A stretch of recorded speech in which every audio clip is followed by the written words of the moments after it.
上個禮拜我喺開心老記裏邊咧介紹咗一個咧就叫彩虹快樂傘咧，原來玩下好開心啊，可以發掘到自己咧有啲咩長處，有啲咩缺點。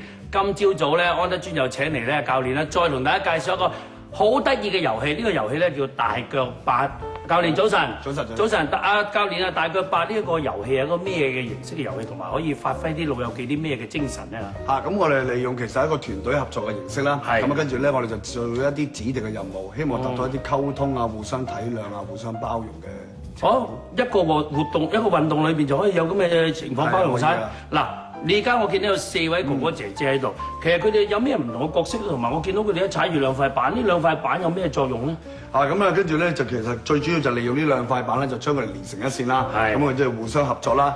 咁喺個角色上邊咧，可能咧佢會擔當唔同嘅嘢嘅位置啦。咁第一個咧就會講求一個可能領導者嘅角色啦。咁啊後邊嗰2個咧可能要配合前邊同後邊啦。咁而最尾嗰個咧就做一個可能保護啊，去做一個支持嘅角色啦。嗱，呢個好似我哋玩2人3足遊戲咁嘅啫，有咩特別啫？可以即係延展到個人嘅性格啊，或者個心態啊，咩嘢走出嚟咧？咁其實最主要因為佢透過一個團隊合作啦，咁佢裏邊當中嘅成員咧係有幾位嘅，咁要互相去包容啊，互相去支持啊，同埋要去溝通啊咁樣。如果比相對2人3足嚟講咧，佢咁會難度係高。嗱，老實你講得咧，我聽得幾模糊同埋覺得幾深啊，不如叫你示範一下俾我哋睇好唔好啊？好啊好啊！幾位哥哥姐姐準備好啦，好嘛？嗱，我數3聲開始，你自己嗌口號，然後前進啦，1、2、3，左上右左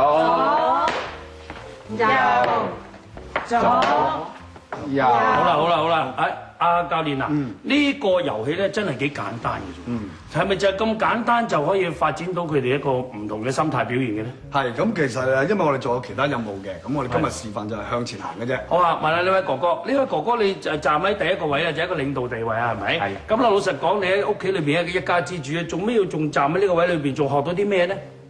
喺屋企咧就有一個家庭嘅崗位啊，但出到社會咧，另外一個好重要嘅崗位。如果你想融入去咧，你就要同其他人嘅合作，咁令到其他人都信服你，咁你先可以做到一個領導者嘅。我要咁樣㗎，即係你感受到嗰個意念喺呢度。係啦，呢位姐姐咧有啲咩睇法咧？做呢個角色啊？要溝通啦，同埋要聆聽啦，然後就盡量去配合咯。係，阿姐姐咧？我諗一個家庭入邊咧，大家要分工，同埋同一個目標，大家協調埋包容。即係呢個阿教練即係好似坐喺一條船上面。係啊，冇錯。後邊位阿輝哥，你喺後邊咧，你最後一位嘅，你覺得有咩唔同咧？呢個角色又？呢個遊戲咧都有啲困難喺度嘅，咁啊大家一齊做完克服呢個困難嘅時候咧，會大家都有個成功嘅感覺喺度。嗱，我想補充一下，阿哥哥，點解你哋而家嚟到呢個年紀去仲去感受呢一個咁嘅心態咧？以前冇咁嘅想法嘅咩？以前咧因為工作關係咧，咁你其他嘅時間咧都係為工作掛住工作啦，咁得閒就休息啦，會失落咗嘅有時啲。你而家退咗休之後咧，就可以多啲時間嚟享受人生啦。阿何姑娘喺度咧，真係想請何姑娘同大家分享下。何姑娘啊，我想請教一下咧，老友記去參與呢個大腳八嘅活動咧，其實最大嘅得着喺邊度咧？佢哋我諗咧，相信係佢哋嗰個角色嗰個轉變啦，咁帶俾佢哋咧學習到好多嘅。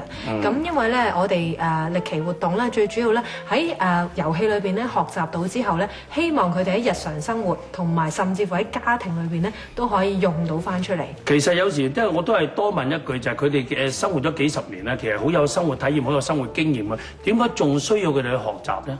咁可能咧正正就係佢哋咁多年人裏邊咧，以往咧淨係揸住一套嘅諗法，就以為咧一本天書睇到老。咁但係咧正正就經歷咗呢啲遊戲之後咧，佢可能就學習到一個新嘅概念，就係話：咦，原來咧我喺屋企裏邊咧做一個領導嘅角色，唔係咧淨係咧指指點點嘅，唔係淨係命令式嘅。原來咧要做一個令人信服嘅領袖或者一家之主咧，係要多啲聽人哋嘅諗法，同埋咧要照顧後邊嘅人嘅。我有冇試過有啲玩一下退出界？有冇試過啊？冇，未試過啊！希望大家用我直前啊，學多啲嘢同大家分享。阿教練，不如咁啦，咁多遊戲好玩，下個禮拜帶多個遊戲上嚟，再同大家一齊分享好嘛？冇問題。咁啊，多謝晒你哋喎，多謝晒哥哥姐姐，多謝晒何姑娘，多謝晒。唔該晒。